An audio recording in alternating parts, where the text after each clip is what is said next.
हाय प्यारे बच्चों, अगर अभी तक आपने हमारे चैनल को लाइक और सब्सक्राइब अगर नहीं किया है प्यारे बच्चों तो कर दीजिए, क्योंकि हमारा चैनल का नाम है समतल MK48 अकेडमी। चलिए इसको मैं बताता हूँ कि 5R आखिर होता क्या है।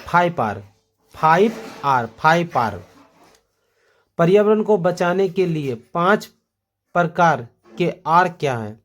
पहला रिफ्यूज यानी इनकार करना, रिड्यूस यानी कम उपयोग करना, रिफ्यूज यानी पुनः उपयोग करना, रिपर्पस मतलब पुनः प्रयोजन, रिसाइकलिंग मतलब पुनः चक्रण। देखिए पहले रिफ्यूज यानी इनकार करना, वैसा उत्पाद नहीं खरीदना चाहिए जिससे पर्यावरण को क्या हो, नुकसान हो, उससे इनकार करना। जैसे प्लास्टिक की वस्तु हमको खरीदने से बचना चाहिए प्यारे बच्चों। अगला क्वेश्चन, अगला देखिए पॉइंट, रिड्यूस यानी कम उपयोग करना, मतलब कुछ वैसा वस्तु जिसका हम कम से कम अगर उपयोग कर सकते हैं तो उसका कम से कम उपयोग करेंगे। जैसे वस्तु को कम से कम उपयोग करना, मतलब जैसे पंखा, टीवी, जरूरत हो तभी यूज करें वरना ना यूज करें। अगर मान लो घर से बाहर अब जाते हैं तो पंखा, टीवी सब क्या कर बंद करके चल जाए प्यारे बच्चों। रीयूज पुनः उपयोग, मतलब जैसे लिफाफा, डिब्बा, अगर इसका पुनः उपयोग किया जा सकता है तो आप कर सकते हैं। जैसे मान लीजिए अब हॉर्लिक्स का डिब्बा हो गया, तो हॉर्लिक्स का डिब्बा अगर मान लो हम खरीद के लाएं, ठीक है, उससे अगर हॉर्लिक्स खत्म हो जाता है तो उसमें नमक रख दीजिए, चीनी रख दीजिए, और भी बहुत सारी चीजें क्या कीजिए हॉर्लिक्स का डिब्बा में रख दीजिए, आप इस्तेमाल कर सकते हैं।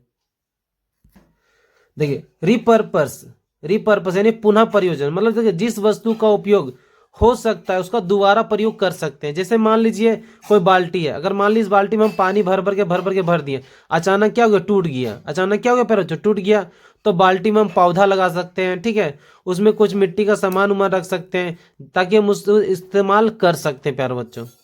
अगला देखिए रिसाइकलिंग मतलब पुनः चक्रण, मतलब कहा जाता है जैसे कागज की कॉपी हो गया, किताब हो गया, इसका हम लोग क्या कर सकते हैं, इसे इस्तेमाल करने के बाद क्या कर सकते हैं, कचरा वाले को बेच सकते हैं, भंगार वाले को बेच सकते हैं, ताकि वो खरीद कर पुनः फैक्ट्री में दे दे। क्या करे, पुनः फैक्ट्री में दे दे, और फैक्ट्री में दे दे तो क्या रिसाइकलिंग होकर किताब कॉपी दोबारा नया बन जाएगा, और दोबारा हम लोग क्या उससे हम खरीदेंगे, उसका दोबारा हम इस्तेमाल कर सकते हैं, चक्रण के रूप में प्राप्त हो सकता है प्यारे बच्चों। इस पर इसको हम एक्सप्लेन कर सकते हैं। एक बार और देख लीजिए, पर्यावरण को बचाने के लिए 5 प्रकार के आर क्या है। रिफ्यूज यानी इनकार करना, रिड्यूस यानी कम से कम उपयोग करना, रीयूज मतलब पुनः उपयोग, रिपर्पस मतलब पुनः प्रयोजन, और पांचवा रिसाइकलिंग मतलब पुनः चक्रण। मतलब जैसे मैं आपको बताया फैक्ट्री वाले को बेच देंगे कचरा उचरा, ठीक है, कॉपी ओपी, तो क्या होगा वो रिसाइकलिंग हो पे दोबारा किताब कॉपी बन जाएगा। चलिए मिलते हैं नेक्स्ट वीडियो में। थैंक यू प्यारे बच्चों, इतना देर तक देखने के लिए।